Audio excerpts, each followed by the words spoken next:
Today, youth spend a lot of time consuming on smartphones and tablets. I'm not sure all of them know what's going on in the background.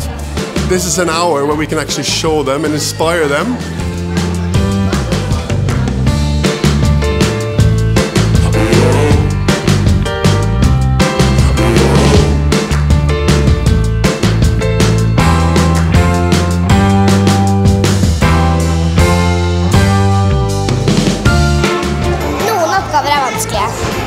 Andre er ganske enkle.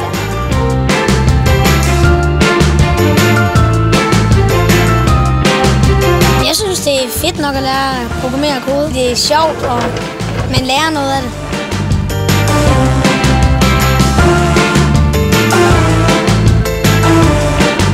Nowadays, coding's everywhere, in everything we do.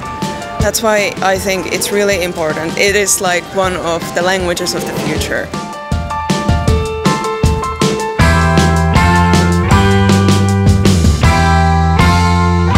The whole world is digital now, everything we do. If you go by metro, you use a card and that's something that someone has programmed.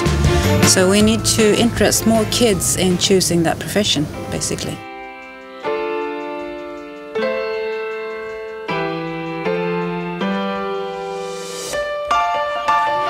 Det er fedt at kode. Jeg bliver den bedste koder. Coding is just one language. You need to learn all the basic languages to manage in the world. We all know that we're moving to a more technical world, so to understand how these things actually work and to also possibly get a job out of it.